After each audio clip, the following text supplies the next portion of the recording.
뭐 전체 내용은 가데스 바네아에서 이스라엘 백성들이 물이 없어서 불평하는 전체적인 내용, 그러한 내용들입니다. 그리고 모세가 어떻게 해서 가나안에 들어가지 못했는지 그런 이유가 되는 그런 내용이 되겠습니다. 20장 1절입니다. 읽으면서 내용을 살펴보겠습니다. 첫째 달에 이스라엘 자손 곧 온 회중이 신 광야에 이르러 백성이 가데스에 이르렀더니 미리암이 거기서 죽음에 거기에 장사되었더라. 이스라엘 백성들이 지금 거의 40년을 채우면서 이렇게 돌다가 가데스 바네에 와 있습니다. 추석에는 그런 내용이 없지만 하필이면 이 40년을 돌다가 가데스 바네에 도착했다는 게 이스라엘 백성들 마음속에 기묘한 생각들을 하게 만들 수도 있을 것 같더라고요. 그들이 이 가데스 바네에서 하나님과 분쟁하고 하나님께서 말씀하신 그 길로 가지 않겠다고 결정하고 광야로 들어오게 된 결정적인 이유가 이 장소였거든요. 그들이 하나님께서 원하시는 길로 가지 않고 본인들의 삶에 집중해서 우리는 평온한 삶을 원한다. 우리가 기대하는 삶, 하나님께서 기대하시는 게 아니라 본인들의 로망을 이루면서 그들의 염원을 이루면서 사는 삶을 원한다고 결정했던 그곳이 여기 가데스 바네아였거든요. 40년 동안 그들이 광야에서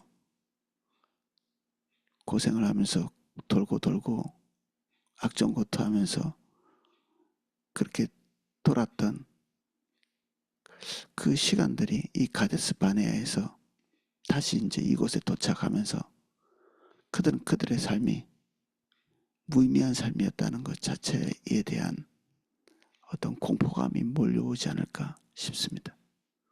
우리가 하나님의 비전을 버리고 나서 또 하나님께서 보내신 자리, 보내신 시간을 우리가 버리고 나면 우리가 나름대로 뭐 더 좋은 것들을 이렇게 누리고 있는 것 같은 느낌이 들 때가 있거든요. 더 화려하고 좋고 내가 원하는 것을 쫓아가고 있기 때문에 인간으로서는 어떻게 보면 직성이 풀린다고 하는 그런 것처럼 소원 성취죠. 자기가 원하는 것 하루하루 이루면서 사는 것, 그런 것들을 이루기 위해서 하나님과 갈등의 자리에 있을 때 하나님께 순종의 길로 가기보다는 그 갈등의 자리에서 자기의 염원을 선택해서 거기에 가는, 그리고 그 이후에는 쓸모없는 시간이 계속되는 거죠. 여기 가데스 바네아에 그들이 와 있을 때 그들은 자기들의 40년을 다시 볼 수밖에 없는 그런 자리죠. 첫 출발했던 그 자리로 다시 돌아왔기 때문에 우리는 종종 그런 느낌을 받을 때가 있습니다. 인생이 쳇바퀴 돌고 그리고 결국 우리는 굉장히 이렇게 발전적인 방향으로 뭔가를 선택해서 왔다고 생각했는데 어느덧 자기 자신의 위치를 보면 늘 쳇바퀴 돌다 다시 원위치에 와 있다. 그런 것들을 보게 되는, 너무 무섭죠. 이게 하나님의 징벌 중에 가장 이게 핵심적인 징벌 중에 하나입니다. 헛수고하는 인생을 자기 스스로가 보기에도 헛되이 살았다는 것을 보게 되는 거죠. 나름대로 열심히 살고 분투했는데도 그의 삶에 아무런 가치가 없는 이 가데스 바네아에서 그들은 자기 자신의 살아온 40년을 직면하게 됐을 것입니다. 미리암이 여기서 죽었다 되어 있습니다. 전 세대의 죽음이 시작되고, 미리암은 이 모세보다 한 10년 정도 앞서서 태어난 존재죠. 모세가 죽을지 살지도 모르는 이 나일강에 띄워졌을 때 그것을 지켜봤던 게 아마 어느 정도 지각이 있는 정도의 나이였겠죠. 한 10살쯤 본다 이렇게 치면 모세보다 한 10년 더 살은 거죠. 모세가 여기서 얼마 못 가거든요. 그 모세가 120까지 살았으면 이 미리암은 한 10살 정도 더 살았겠죠. 그러나 그도 하나님의 표대에는 이르지 못하고 여기서 죽습니다. 2절입니다. 회중이 물이 없으므로 모세와 아론에게 모여드니라. 이곳이 사실 물이 없는 땅은 아니라고 합니다. 여기가 오아시스 지역으로 유명한 땅인데 하필이면 이들이 도착했을 때 가뭄이 들어서 이곳에까지도 물이 없는, 사람이 처음부터 고통을 예견하면 그 고통은 뭐 감수할 만하죠. 근데 여기까지 오면 그들이 물이 있을 것으로 생각하고 왔는데 물이 없었기 때문에 불평이 시작되는 것 같습니다. 물이 있어야 될 곳에, 있을 것으로 예측되는 곳에서 물이 없으니 불평하기 시작합니다. 3절, 백성이 모세와 다투어 말하여 이르되 우리 조상들이 여호와 앞에서 죽을 때에 우리도 죽었다라면 좋을 뻔하였도다. 여호와 앞에서 죽었던 그 시간들을 기억하는 것입니다. 그들의 삶을 후회하는 거죠. 아주 악한 것이 뒤섞여서 불평하고 있죠. 지금까지 그들은 매일 100명씩 죽어나가면서 죽음의 시간이라고 볼 수 있죠.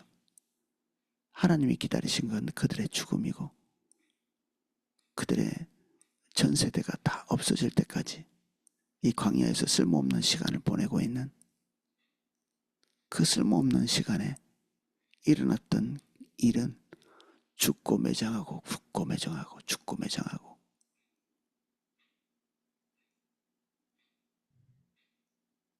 살고 죽고 먹고 살고 죽고 이것만 반복하고 있는 거죠.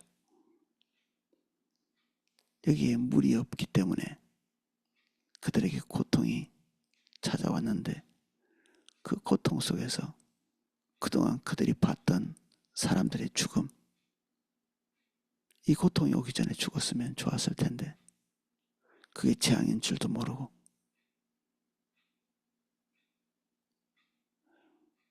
사람은 무슨 특별한 용어가 있던데 지금까지 살아오던 대로 살고자 하는, 그리고 다른 어떤 여지를 자기에게 두려고 하지 않은 그런 성향이 있다고 하거든요. 지금까지 살아왔던 방식이 가장 안전하다고 생각하는 거죠. 그래서 사람은 잘 안 바뀌잖아요. 다시 어느 위기가 닥치거나 결정을 해야 되거나 할 때는 다시 자기 이때까지 결정해왔던 성향과 방향성대로 결정하는, 이스라엘 백성들이 그들의 조상이 했던 그대로 똑같은 방식으로 불평하고 반항하는 것은 그들의 삶이 그들과 통일했기 때문에 위기의 상황이 왔을 때 똑같이 반응할 수밖에 없죠. 최선의 목표가 사라지고 나면 누추한 목표가 자기의 유일한 목표가 됩니다. 하나님이 우리에게 주신 최상의 목표, 그것이 우리의 삶에서 제거되고 나면 나머지는 다 무가치한 목표만 우리 속에서 막 솟아나겠죠. 버킷리스트라고 막 청년들이 수십 가지 또는 100가지 가까운 것들을 이렇게 하면서 그 하나하나 성취해 나가는 기쁨으로 인생을 살지 모르겠는데, 그것들 다 이룬다고 해봤자 모든 것을 이루고 난 다음에 솔로몬처럼 본질적인 것이 아니었다는 걸 그제서야 발견하게 되는, 이제는 삶을 되도록일 수 없는 지점에 오게 될 가능성 많죠. 이스라엘 백성들이 지금 그러한 상태입니다. 너희가 어찌하여 우리를 애굽에서 나오게 하여 이 나쁜 곳으로 인도하였느냐. 이곳에는 파종할 곳도 없고 무화과도 없고 포도도 없고 석류도 없고 마실 물도 없도다. 그들 마음속에 40년 전에 떠나온 애굽이 계속해서 남아있죠. 집착. 그들의 마음속에 하나님을 배반할 때마다 하나님을 떠난 곳은 다 천국같이 보입니다. 음란마귀가 들면 자기 부인 말고는 다 이쁘게 보이고 자기 남편 외에는 다 훌륭하게 보이는, 주님을 떠나고 나면 주님과 동행하고 순종하는 것 빼놓고는 다 좋게 보이는 거죠. 심지어 이 애굽이 그들이 진짜 조상 때부터 거기서 벗어나게 해달라고 간구해왔던, 그들의 고통으로 말미암아 부르짖었던 그런 곳이 이 애굽이죠. 하나님이 그들에게 더 혹독하게 했나? 아니요. 애굽은 말로 다 할 수 없이 그들에게 혹독함으로 다가온 존재였거든요. 근데 그 땅에서 나오게 한 하나님을 대립하는 거죠, 지금. 마치 아담이 그의 삶의 가장 소중한 선물인 이 아내에게 손가락질을 돌리는 것처럼 당신이 주셔서 오늘 나와 함께한 저 여인 때문에 내가 범죄했습니다.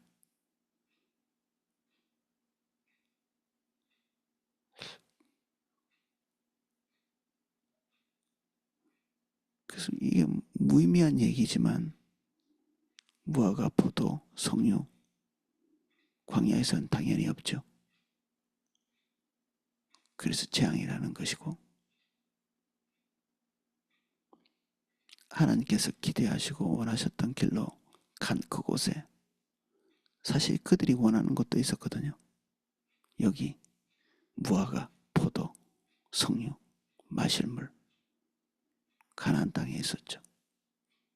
주님의 비전을 따라간다고 우리의 염원과 우리의 로망이 박탈당하는 게 아닙니다. 그것은 우리가 추구할 것이 아니라는 얘기지 박탈당하는 것은 아니거든요. 하나님께서 우리의 염원을 무시하고 짓밟으면서 기뻐하시는 분은 아니십니다. 우리가 구하기도 전에 우리가 무엇을 필요로 하는지 알고 계시고, 그것이 뭐 생존에 직결되는 문제, 이런 문제가 아니라 할지라도 그게 범죄의 길로 가지만 않는다면 하나님께서는 우리에게 기쁨을 주시기 위해서 사실 우리가 염원하는 것들의 대부분들을 획득하게 하시죠. 우리의 인생길 전반에 그것은 떨어진 돈을 줍듯이 그냥 흘러있는 것들입니다. 주의 길 가는 가운데 줍는 것이죠. 그냥.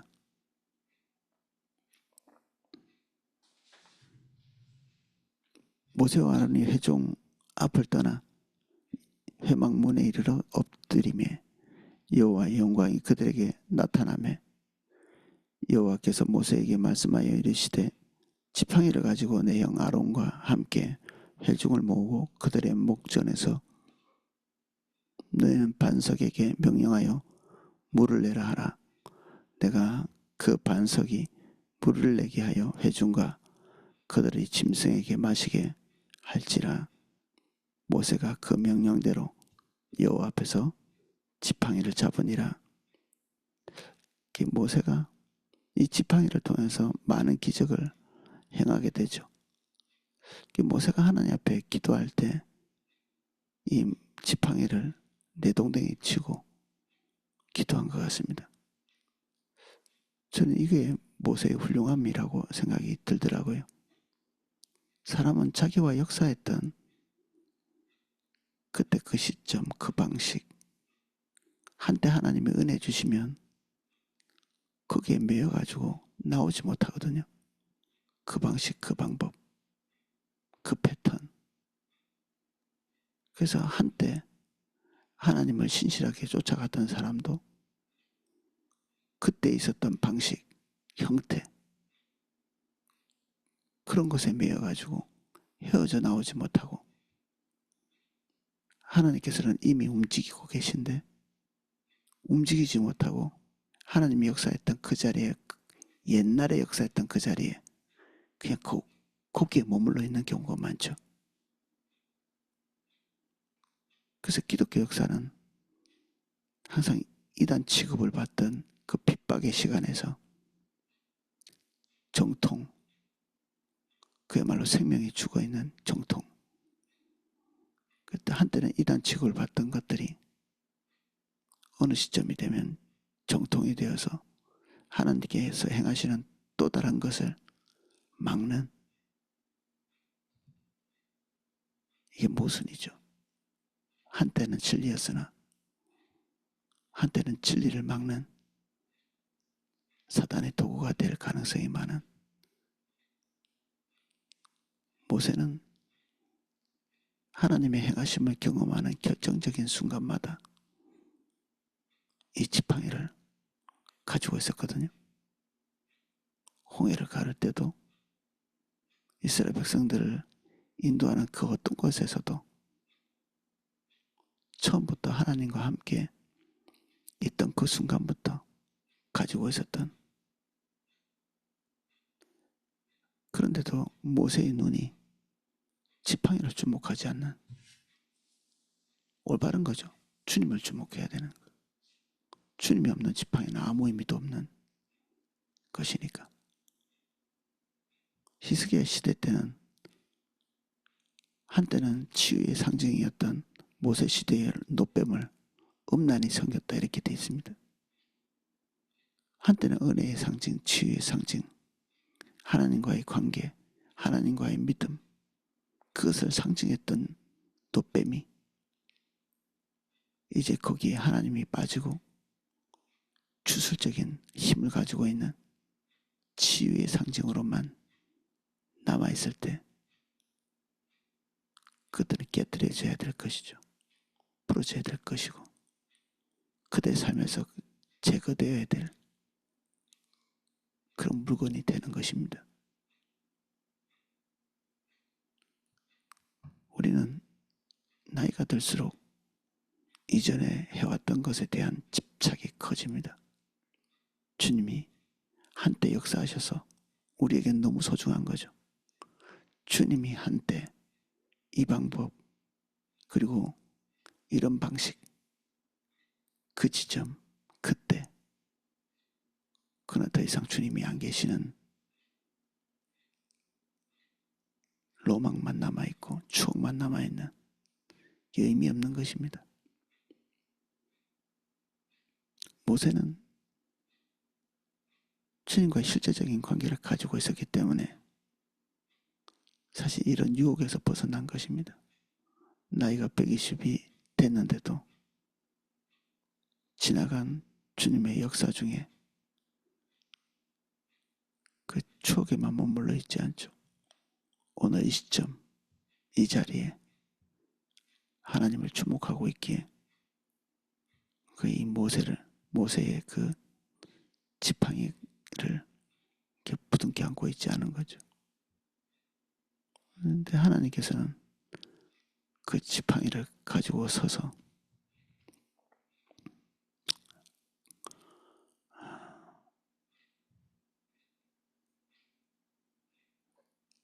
백성들에게 말하기를 원합니다. 그런데 또 이 지팡이가 모세를 중대하게 실족케 하는 도구가 되죠. 모세와 아론이 그 회중을 그 반석 앞에 모으고 모세가 그들에게 이르되 반역한 너희여 들으라. 우리가 너희를 위하여 이 반석에서 물을 내려 하고, 모세가 그의 손을 들어 그의 지팡이로 반석을 2번 치니 물이 많이 나오므로 회중과 그들의 짐승이 마시니라. 항상 이 지팡이는 우리의 함정이 되죠. 첫 번째 유혹은 넘어갔는데 익숙한 두 번째의 방식, 예전에는 이런 방식으로 하나님의 역사를 나타냈고 그의 성정이 이렇게 하나님을 주목하지 못하고 순간적으로 자기 감정과 자기 회한에 들어갈 때 옛날 방식이 나오는 거죠. 그래서 거기에 분노가 섞여 있을 수 있고 그리고 이전 방식에 대한 익숙함이 있을 수도 있고 그래서 하나님께서 원하시는 말로만 하는 것 그걸 넘어서서 바위를 2번 칩니다. 그리고 거기에 올바르지 않은 방법임에도 불구하고 물이 나오죠. 물이 조금 나오는 게 아니라 정말 폭포수같이 나왔을 것입니다. 200만 명이 먹으려면 우리 세종시는 세종시 초소가 세종에 지금 방송하고 있는 곳이 세종시 초소인데 이게 30만 도시입니다. 30만 도시. 200만 명이면 30만 도시가 3, 6, 18, 6개 도시 6개를 먹이는 거죠. 이게 수도물같이 나와가지고는 어림도 없는 이게 그냥 어떤 강 하나만큼 나와야 돼요. 강 하나만. 펑펑 솟아서 나오는. 거기에 짐승까지 먹여야 되고 사양까지 먹여야 되는. 뭐 이 옹달샘 한두 개가 터져 나온다고 되는 일이 아닌 거죠. 그러니까 이 거대한 숫자 때문에 사실은 절망하는 것입니다. 고기를 달라고 했을 때도 뭐 그들이 가지고 있는 양이나 짐승이 있었을 텐데 그거 잡으면 뭐 고기 먹을 수 있는 그는 되죠. 근데 그들의 숫자가 너무 컸던 겁니다. 인간적인 방법으로 해결하기에는 턱도 없이 큰 사이즈였던 거죠. 그 절망은 거기서 찾아오죠. 절망은 될 법한 곳에서 우리가 불신앙을 갖지 않습니다. 될 법한 곳이 아니기 때문에 신앙을 잃어버리는 거죠. 우리가 하나님을 제한하고 있는 거죠. 요 정도까지는 가능하나 그 이상은 안 될 것 같이 제한하고 있는.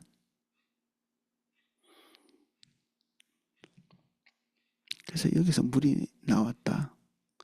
그 아마도 무슨 거대한 폭포가 나오는 것처럼 그런 식으로 나왔을 것입니다. 200만 명이 마실 수 있는 물이 나왔겠죠. 여호와께서 모세와 아론에게 이르시되 너희가 나를 믿지 아니하고 이스라엘 자손의 목전에서 내 거룩함을 나타내지 아니한 고로 너는 이 회중을 내가 그들에게 준 땅으로 인도하여 들이지 못하리라 하시니라. 여기 하나님께서 모세와 아론을 지목해서 이야기하시지만 신명기의 내용을 보면 모세가 이스라엘 백성들 때문에 이런 얘기를 하고 있습니다. 이스라엘 백성들의 충동이 없었으면 이런 실수도 안 했겠죠. 우리는 우리의 삶의 정황으로 인해서 옆으로 기울어지죠. 항상 우리가 있는 위치, 자리. 그러니까 후회가 무의미한데 제가 볼 때는 거의 무의미한 어떤 불평들을 하고 있지 않나 싶습니다. 모세가 신명기에서 이스라엘 백성으로 인해 너희로 인해 하나님께서 내게 진노하셔서 가나안에 들어가지 못했다. 뭐 이런 식의 고백을 하거든요. 이게 맞는 거죠. 주님이 모세에게 기대하신 것, 그 기대는 일반 백성들에게 기대하는 것보다 더 컸죠. 기대가 크면 하나님의 징벌도 예민하고 섬세할 수 있습니다. 13절 이스라엘 자손이 여호와와 다투었으므로 이를 무리바 무리라 하니라. 여호와께서 그들 중에 그 거룩함을 나타내셨더라. 여기에 이름 지명이 이렇게 되어 있는데 무리바라고 되어 있죠. 우리의 삶의 고비고비마다 남는 기억들이 불신앙의 기억이 될 수도 있고 고비고비마다 하나님을 만난 예배의 장소도 될 수 있고 그렇습니다. 오늘 이스라엘 백성들이 가데스 바네아에서 하나님과 분쟁하고 모세와 분쟁하는, 그래서 염려가 좀 필요합니다. 우리에게 염려가, 내 삶을 다시 돌아보는. 근데 사실은 나이가 좀 들면 돌아보는 것 자체가 너무 무서울 수도 있습니다. 잘못 살았으면 어떻게 하지? 다시 전환할 수 없는. 근데 하나님은 항상 우리에게 두 번째 기회를 주십니다. 얼마나 남았든지 간에 우리의 남은 인생이 얼마큼인지 따지지 않고 하나님께서는 다음 새로운 두 번째 기회를 주시죠. 당연히 우리가 처음부터 주님을 잘 따라왔으면 더 큰 일을 감당하고 더 영광스러운 처지에 들어갔을 텐데, 우리가 시간이 늦었기 때문에, 그리고 우리의 삶의 폭이 줄어버리기 때문에 하나님께서 우리에게 주시는 기회도 이전만은 못하죠. 시간이 지나갈수록 하나님의 역사를 통해서 일구어낼 수 있는 열매도 작죠. 꾸준히 주님의 인도를 따라서 온 상태에서 오늘은 정말 더할 나위 없는 영광스러운 열매가 되겠지만, 우리가 오판에서 광야로 들어와 있는 상태였다면 거기서 돌이키는 선한 돌이킴들은 이제만큼은 못할 거거든요. 그럼에도 불구하고 우리는 십자가에 달렸던 한편 강도처럼 거기서 최선의 길로 가야 하고 자기 영혼이라도 구해야 되고, 남아있는 시간들이 있는 만큼 하나님께서 또 기회를 주시니까 그 기회를 잡으러 가야 되는 거죠. 하나님은 두 번째, 세 번째, 네 번째 우리에게 기회를 주십니다. 앞의 것은 잊어버리고 주님의 푯대를 향해서 달려가는 저와 여러분 되시기를 예수님 이름으로 축복합니다. 오늘은 여기까지 살펴보겠습니다. 기도하겠습니다.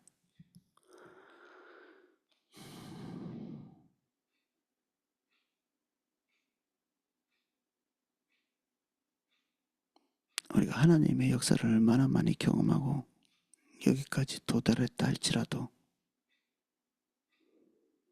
우리의 삶의 방향성이 주님께 있지 않았다면 우리의 삶이 헛것입니다.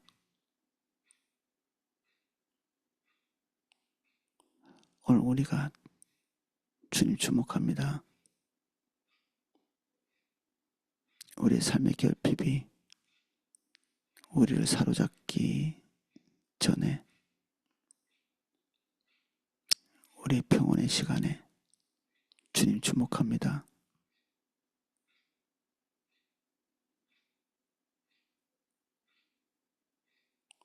남아있는 우리의 삶이 실수하지 않게 해주십시오. 오판하지 않게 해주십시오.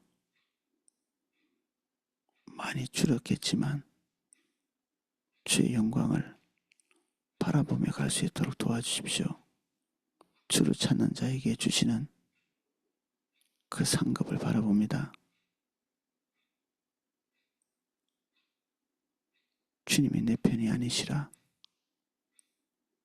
우리가 주님 편이 되어야 합니다. 우리가 주님 편에 설 수 있도록 은혜 주십시오.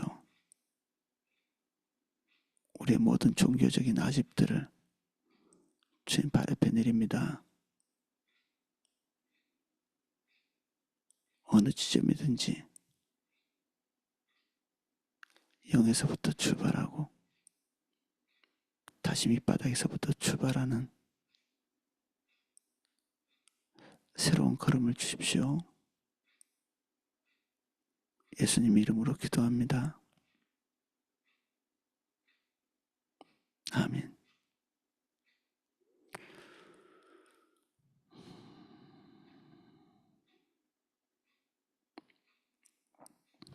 예, 지금 학교를 짓고 있고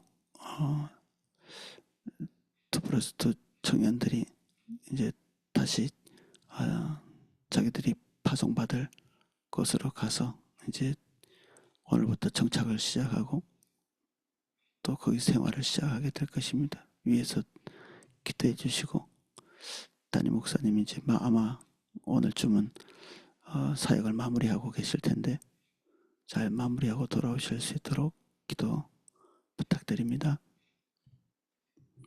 제가 기도하실 수 있도록 음악을 방송해 드리겠습니다.